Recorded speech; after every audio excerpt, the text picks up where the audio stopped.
Hi hello. இந்த வீடியோவில் சூப்பராக சிம்பிளாக ஒரு குயிக்கான சிக்கன் கிரேவி எப்படி செய்கிறதுன்னு தான் பார்க்க போகிறோம். ஃபஸ்ட்டு ஒரு 1/2 கிலோ சிக்கனை வந்து இந்த மாதிரி நல்லா டர்மரிக் பவுடர் சால்ட் போட்டு வாஷ் பண்ணி எடுத்து வச்சுக்கோங்க.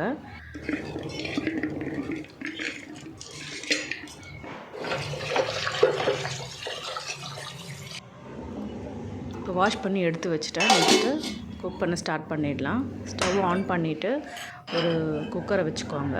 குக்கர் ஹீட் ஆனதும் ஆயில் ஆட் பண்ணிக்கோங்க. நீங்கள் எந்த குக்கிங் ஆயில் யூஸ் பண்ணுறீங்களோ அதை ஆட் பண்ணிக்கோங்க. அதில் பட்டை, கிராம்பு, ஏலக்காய், பிரியாணி இலையில் ஆட் பண்ணிக்கோங்க.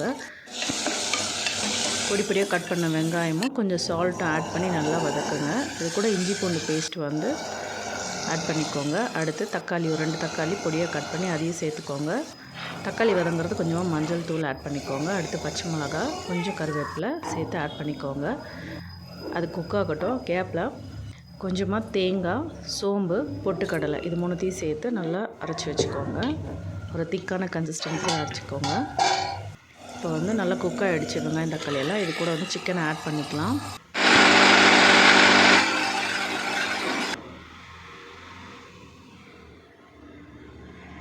இப்போ சிக்கனும் ஓரளவுக்கு வெந்திருக்கு. இது கூட வந்து அரைச்சி வச்ச தேங்காய் பேஸ்ட்டையும் வந்து ஆட் பண்ண போகிறோம்.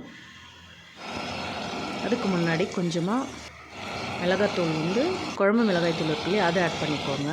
2 ஸ்பூன் தேவைக்கேற்ப ஆட் பண்ணிக்கோங்க. காரம் உங்களுக்கு எவ்வளோ தேவையோ அதுக்கேற்ற மாதிரி ஆட் பண்ணிக்கோங்க. கொஞ்சமாக உப்பு சேர்த்துட்டு அது கூட அரைச்சி வச்ச தேங்காய் பேஸ்ட்டையும் ஆட் பண்ணிவிட்டு காஷ்மீரி ரெட் சில்லி பவுடர் இருக்கு இல்லையா, அது கொஞ்சம் ஆட் பண்ணிக்கோங்க. அப்புறம் கரம் மசாலா, அவ்வளோதான். வாட்டர் தேவையான அளவுக்கு ஆட் பண்ணிவிட்டு நல்லா மிக்ஸ் பண்ணிவிட்டு நீங்கள் போய் விசில் விட்டுறலாம். நல்லா ஒரு 5 to 6 விசில் வரைக்கும் வைக்கணும். நல்லா குக் ஆகிருக்கும், நல்லா டேஸ்ட்டாக இருக்கும். சிக்கனும் நல்லா சாஃப்டாக குக் ஆகிருக்கும்.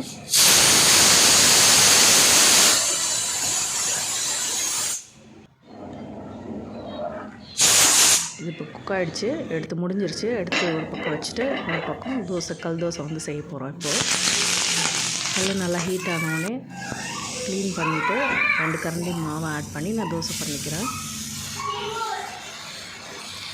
இந்த கிரேவி வந்து பார்த்திங்கன்னா தோசைக்கு, இட்லிக்கு, சப்பாத்திக்கு ரொம்ப சூப்பராக இருக்கும். ரைஸ்க்கு அந்த அளவுக்கு செட் ஆகாது.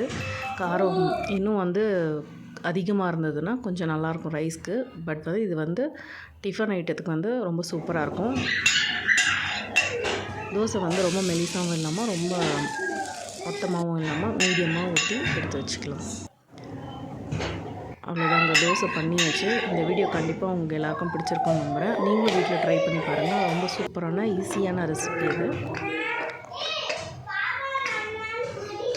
நல்லா ஸ்டீம் இறங்கினோடனே கொத்தமல்லி தழையை ஆட் பண்ணிவிட்டு அவ்வளோதான், சர்வ் பண்ணுங்கள் சூடாக.